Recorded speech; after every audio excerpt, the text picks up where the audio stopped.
গণতান্ত্ৰিক যিটো ব্যৱস্থা ভোট প্ৰদান কৰিব লাগে ভোটটো দি আহিলোঁ আৰু ভাল লাগিছে ৰাইজে শাৰী পাতি আছে ভোট দিবৰ কাৰণে আৰু সকলোৱে ভোট প্ৰদান কৰিব আৰু ভাৰতীয় জনতা পাৰ্টিৰ পক্ষত ভোট প্ৰদান কৰিব এই বিশ্বাসটো আছে আৰু আমি যোৰহাট লোকসভা সমষ্টিৰ পৰা ৰাইজে আমাক জিকাই পঠাব কিমান ভোটত ব্যৱধান থাকিব বুলি ভাবিছে মিনিমাম 2 আজি প্ৰত্যেকক এবাৰ ভোট কেন্দ্ৰত গৈ দেখা কৰিম এতিয়া ওলাই যাম আমাৰ যোৰহাটলৈকে গৈ থাকিম মাত এষাৰ লগাই যাম প্ৰত্যেককে 5 বজাতে কিন্তু মানুহ ওলাইছে ভোটাধিকাৰ সাব্যস্ত গণতন্ত্ৰৰ কাৰণে নিশ্চয় হ'ব লাগে ৰাইজে সকলোৱে ভোট দিবৰ কাৰণে আগ্ৰহী হৈ আছে কাৰণ আমাৰ মোৰ এইটো সোণাৰী সমষ্টি আজি যদি আপোনালোকে চাই সোণাৰী সমষ্টি 2016 চনৰ আগৰ সোণাৰী সমষ্টি আৰু 2016 চনৰ পিছৰ সোণাৰী সমষ্টি এটা আকাশ পাতাল পাৰ্থক্য আৰু ৰাইজে উন্নয়নমূলক কাম কাজবিলাক দেখি আছে আৰু এইখিনি ধাৰাবাহিকতা ৰক্ষা হ'ব লাগিব এই স্বাৰ্থত ৰাইজে ভোট দিবৰ কাৰণে আগ্ৰহী হৈ আছে সেইকাৰণে পুৱা 5 বজাৰ পৰাই ৰাইজে ঘৰৰ পৰা ওলাইছে ভোট দিবৰ কাৰণে ৰাতিপুৱাই ভোটটো দি আহিব লাগে আৰু ৰাতি সকলোৱে মোৰ ওচৰলৈ গৈছে শুভেচ্ছা দিছে তাৰ পৰা আহি ভোট প্ৰদান কৰিবৰ কাৰণে আহিছে আৰু দেখিছে চাৰিওফালে যে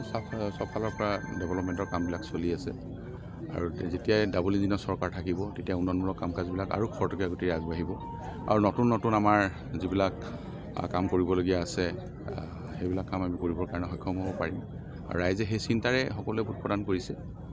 আৰু সকলো শ্ৰেণীৰ ৰাইজে ভোট দিব বা ভাৰতীয় জনতা পাৰ্টি পদুম ফুলৰ চিনত আৰু মোক ইয়াৰ পৰা জিকাই পঠাব কাৰণ 16 চনতো মই বিধায়ক হওঁতে ইয়াৰ পৰা মোক সোণাৰী সমষ্টিৰ পৰা 25,000 ভোটৰ ডিফাৰেঞ্চত জিকাই পঠাইছিল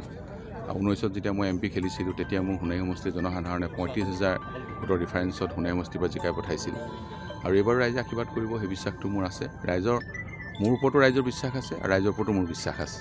যেটা আপুনি উল্লেখ কৰিছে পূৰ্ব ইলেকশ্যনৰ কথা পূৰ্ব নিৰ্বাচন এতিয়া নিৰ্বাচনত কিবা পাৰ্থক্য আপুনি দেখিছে নেকি ডেফিনেটলি থাকিব কাৰণ এতিয়া জনসাধাৰণে যোৱাবাৰ মই প্ৰথম ইলেকশ্যন খেলিছিলোঁ আৰু তেতিয়া মই মন্ত্ৰী আছিলোঁ অসম চৰকাৰৰ আৰু এইবাৰ ইলেকশ্যন খেলোঁতে মই সাংসদ হিচাপে আছোঁ সেইকাৰণে এতিয়া সাংসদ হিচাপে যিবিলাক কাম কাজ হৈ আছে সেইখিনি ৰাইজে চাইছে আজি সোণাৰীত বিশেষকৈ সোণাৰী সমষ্টিৰ জনসাধাৰণে আজি নতুন মেডিকেল কলেজ হৈ আছে 80% কাম আমাৰ সম্পূৰ্ণ হ'ল আমি 26 চনৰ পৰা তাত ক্লাছ আৰম্ভ কৰিম তাতে নাৰ্ছিং ইনষ্টিটিউট আমাৰ কমপ্লিট হ'বলৈ গৈ আছে তাতে 60জনী ছোৱালীয়ে নাৰ্ছ পঢ়িব পাৰিব আমাৰ কাষতে কলাকতা হায়াৰ ছেকেণ্ডেৰী আছে তাতে এতিয়া মই জৱাহৰ নৱোদয় বিদ্যালয় নিৰ্মাণ কৰিবলৈ গৈ আছোঁ 6 মাহৰ ভিতৰতে কনষ্ট্ৰাকশ্যনৰ কাম আৰম্ভ কৰিব তাতে 100 বিঘা মাটি আমি দিছোঁ এইবিলাকতো চলি আছে কানুবাৰীত আমি আৰ্চাৰী একাডেমি বনাই আছোঁ সেইখন আৰ্চাৰী একাডেমি আমি এতিয়া সোনকালে মুকলি কৰিম ল'ৰা ছোৱালী ইয়াতে বিশ্বমানৰ আৰ্চাৰ উলিয়াবৰ কাৰণে আমি সক্ষম হ'ম এইবিলাকতো ৰাইজে দেখি আছে এইবিলাক আগবঢ়াই নিব লাগিব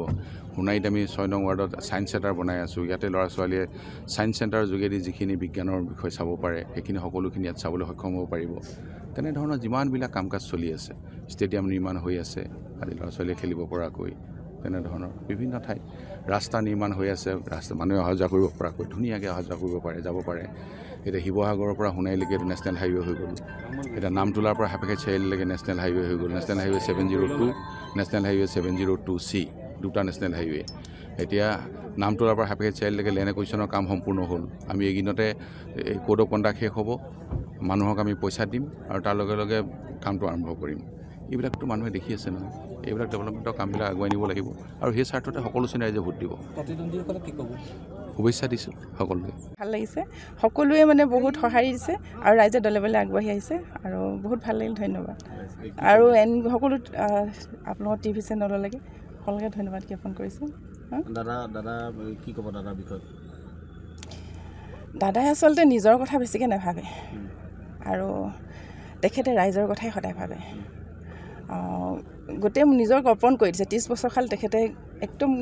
ঘৰখনৰ পৰা ওলাই গৈছে 30 বছৰ কাল তেখেতে সম্পূৰ্ণ ৰাইজৰ কাৰণে কাম কৰি দায়িত্ব লৈ যিখিনি আগবঢ়াইছে গোটেই অসমখনত তেখেতৰ এটা বিন্দু নাই যিটো চিনি নাপায় তেখেতে আৰু তেখেতক আমি দেখিছোঁ যে এতিয়া যোৰহাট জিলাখনৰ যি সমষ্টিটোৰ প্ৰতিটো নাম এতিয়া ময়ো প্ৰায়ে চিনি পোৱা হৈছোঁ ঠাইবিলাকৰ নাম প্ৰতিটো নাম তেখেতৰ চকুৰ আগত সপোনা চাউলৰ টোপনিটো তেখেতৰ সেইটো মানে জিলিকি থাকে মানে তেখেতৰ ৰাইজে এবাৰ কিমান ভোটত তেওঁ জিকাব বুলি মইতো 100% আশা কৰিছোঁ কিন্তু তথাপিও আমাৰ যেনেকৈ নাহৰ কাঠে লাগিছে বুলি কয় যে দুইজনে আমাৰ খুব ভাল প্ৰাৰ্থী গতিকে দুইজনে তেখেত তথাপিও মানুহৰ মনত যিটো বিশ্বাস আছে সেই বিশ্বাসটো ৰাখিবলৈ সক্ষম হৈছে এখন চৰকাৰে বহুত ক্ষেত্ৰত সেইকাৰণে আমি বিপুল ভোটত জয়যুক্ত হ'ব বুলি আশা কৰিছোঁ